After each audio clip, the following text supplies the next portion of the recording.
People who survive something they can't explain. Midnight encounters.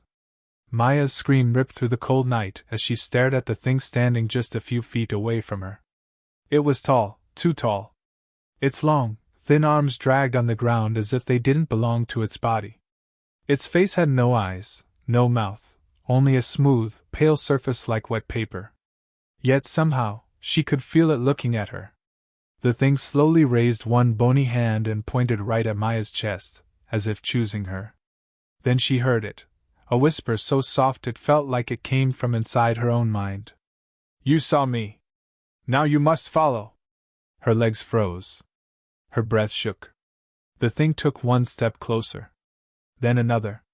Just as it reached out its long fingers toward her face, something else moved behind her. A deep growl.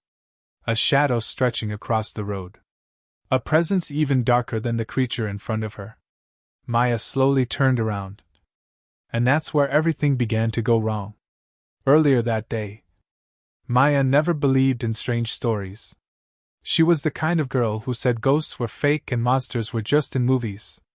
But everything changed the night she and her older cousin, Daniel, returned from a late school event. It was almost midnight when they reached the old bridge near their neighborhood. Everyone called it Hollow Bridge because sounds seemed to echo strangely there. Some said the place was cursed. Maya didn't believe that. Not yet. The air felt colder the moment they stepped onto the bridge. Even Daniel rubbed his arms. "Why does it feel like winter here?" he asked. Maya shrugged, but something about the silence made her uneasy. No insects. No cars. Not even the wind. Just quiet. "Maybe we should walk faster," she said. Daniel agreed. They kept moving, trying to ignore the strange feeling crawling across their skin. Then Maya heard it. A faint tapping. Tap, tap, tap, tap. She stopped. "Did you hear that?" Daniel listened. Nothing. But the moment they walked again. Tap, tap, tap. "Someone's following us," Maya whispered. Daniel turned, shining his small phone light behind them. No one was there. But the tapping continued. Faster. Louder. And now it sounded like it was circling them. Daniel grabbed Maya's hand. "Just keep walking. Don't run. Don't look scared." But Maya was scared. And the tapping was getting closer. When they finally reached the end of the bridge, Daniel sighed in relief. "See? Nothing happened. Just your imagination." But Maya couldn't shake the feeling. Something had followed them. Something was watching. The first sign. When they got home, Maya tried to sleep, but the tapping sound played again in her head. She got up to drink water. And that's when she saw it. Outside her window. A shape. Tall. Still. Facing her room. Her heart stopped. She blinked. Gone. She ran to Daniel's room, shaking.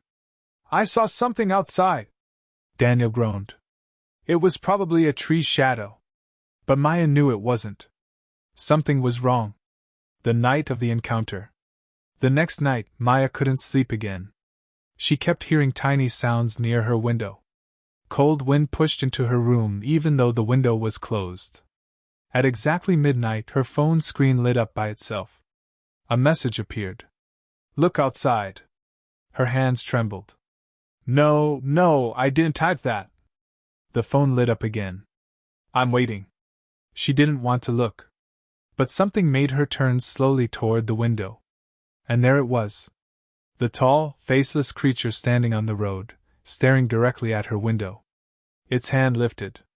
Pointing at her. Choosing her. Calling her. Her heart pounded. Her room temperature dropped. Her breath fogged the air. She backed away, but the thing began to move. Closer. Closer. Closer. Until it stood right outside her door. The doorknob began to twist. The doorknob shook again. Slow. Sharp. Metallic. Click, click, click. Maya pressed her back against the far wall of her room, her hands shaking so badly she could barely breathe. She watched the door, praying it wouldn't open. praying the creature outside would go away. But the doorknob turned a little more. She squeezed her eyes shut. No, please, please stop. Then suddenly, silence. The shaking stopped. The metal stopped turning. Nothing. For a moment, Maya thought she had imagined everything. Maybe it wasn't real. Maybe she was just too scared, and her mind was making things up. But then she heard the whisper. Close. Very close. Maya! Her eyes flew open. The voice wasn't coming from the door. The voice was inside the room. She froze. Her breath caught in her throat. She slowly turned her head toward the corner of the room. The darkest corner, where the shadows touched the ceiling. At first she saw nothing. Then something moved.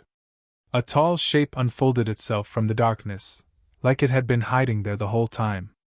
Its long arms stretched out, its fingers scraping the floor.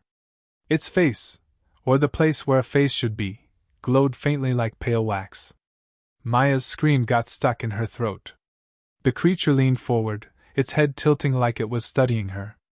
You saw me! The whisper came again, but the creature's face didn't move at all. Now you must follow! Maya stumbled backward until her shoulders hit her dresser. She wanted to run, but her legs felt like heavy stone. Her mouth opened, but no sound came out. Then something banged on her door from the outside. Maya! Daniel's voice. Are you okay? I heard something break. The creature's head snapped toward the door. Its entire body stiffened. The whisper grew colder. If he enters, he will see. Its long fingers reached toward her, like it wanted to stop her from calling out. Maya did the only thing she could think of. She kicked the dresser with all her strength, knocking a glass of water to the floor, smashing it loudly. Maya? Daniel shouted, panicked. The door slammed open. Light from the hallway poured into the room. And the creature vanished. Gone like smoke. No sound. No shadow. Nothing. Daniel rushed inside. What happened? Why are you shaking? Why is the glass broken? Maya could barely speak. Something was here. Something was in my room. Daniel looked around. You're just scared. You didn't sleep well. It's okay. But Maya knew what she saw. And she knew it wasn't over. The quiet before the next terror. For the next few days, Maya didn't speak much. She followed Daniel everywhere. She kept lights on even during the day. She jumped at every small noise, a door creak, a bird tapping the window, even the hum of the fridge. Daniel tried to help. He cooked her food, told her jokes, sat with her when she cried. And slowly, just a little, Maya began to feel safe again. 3 days passed without anything strange happening. No tapping. No shadows. No whispers. Maya started to believe maybe, just maybe, the thing was gone. Maybe she had escaped. Maybe it had stopped following her. She slept better that night. For the first time, she didn't wake up sweating or shaking. But peace never lasted long for Maya. The return. On the 4th night, Daniel drove her to the grocery store. It was late, but he didn't want her staying home alone. The store was quiet and almost empty. Maya walked beside Daniel, pushing the small cart as they picked up snacks. Suddenly Maya stopped. Her skin turned cold. Her ears filled with a soft ringing sound. Something was wrong. Very wrong. She turned to a security mirror hanging in the corner of the aisle. Those mirrors were supposed to show the whole aisle behind you. But when Maya looked at it, she didn't see Daniel. She didn't see herself. She didn't see the shelves. She saw a long, pale face with no eyes staring at her from inside the mirror. It lifted its long finger, pointing at her again. Daniel saw her freeze. Maya? What's wrong? Maya slowly raised her trembling hand. Daniel, she whispered. Don't look behind me. Daniel turned anyway. And right there, standing at the end of the aisle, was the creature. Tall. Silent. Faceless. Blocking their only way out. It began walking toward them. 1 step. 2 steps. 3 steps. Maya grabbed Daniel's arm. Run! The creature stepped closer. Its long fingers scraped the floor as it moved, each step slower than the last, as if it wanted them to feel every second of fear. The grocery store lights flickered, buzzing like angry insects. The entire aisle smelled like cold air and old dust. Daniel grabbed Maya's arm. Maya, move! They ran. The wheels of the shopping cart screeched as Maya shoved it aside and followed Daniel down the next aisle. Her heart thumped like it was trying to escape her chest. Behind them, the creature's footsteps echoed. Tap, tap, tap. Maya didn't dare look back. She felt like if she turned even a little, she would see its pale, eyeless face right over her shoulder. Daniel pulled her behind a tall stack of cereal boxes. Stay quiet, he whispered. They crouched low. Maya covered her mouth with both hands to stop her breathing from sounding too loud. She could hear the creature's steps move closer. And then stop. Silence. For a moment, Maya thought maybe they had lost it. Then she heard the whisper. Soft. Chilling. Right above their heads. You saw me. Maya's eyes widened. The creature was on top of the shelf. Daniel grabbed her hand. Now! They sprinted toward the back exit door. Daniel pushed it hard, but the door didn't move. Locked. He hit it again. Still locked. Maya looked up. The creature was crawling upside down along the ceiling, its long arms bent the wrong way, its head twisting like it had no bones. It dropped down behind them. They were trapped. Daniel! Maya whispered, tears streaming down her face. It won't stop. It wants me. Daniel shook his head fiercely. No. I don't care what it wants. I'm not letting anything take you. He looked around desperately for something to use. His eyes landed on a red fire extinguisher hanging on the wall. He grabbed it. The creature stepped closer. Daniel lifted the extinguisher above his head. Stay away from my sister! He swung.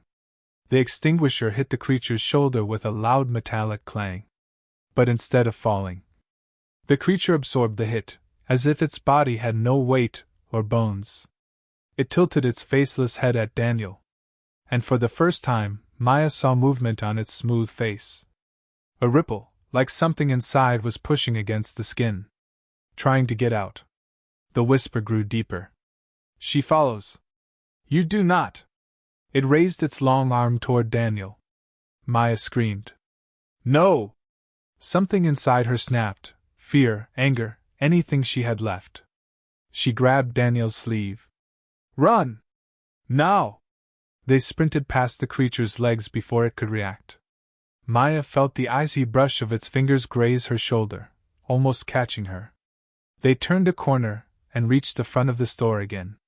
The doors stood ahead of them, glass sliding doors. Their way out. Go! Daniel shouted. They ran full speed. The lights flickered. The doors glitched. Opened halfway. Stopped. Maya squeezed through. Daniel followed, his shirt caught on the door frame. Daniel, hurry! He yanked himself free. They burst into the parking lot, gasping for air. For a few seconds, it was quiet. Too quiet. Maya turned around. The store lights flickered wildly. Then everything inside the store went dark. Pitch black. Maya grabbed Daniel's hand. Do you think it's gone? Daniel didn't answer. Because the sliding doors suddenly began opening. Very slowly. As if something was forcing them apart from the inside. A pale hand appeared. Long. Thin. Dragging across the floor. Then another. The creature crawled out of the darkness, its body stretched unnaturally, its faceless head lifting toward the night sky. Its whisper echoed across the parking lot. Maya! You must follow. The creature began rising, taller, taller, until its shadow covered both of them. And then, the streetlights exploded one by one, plunging the entire parking lot into darkness.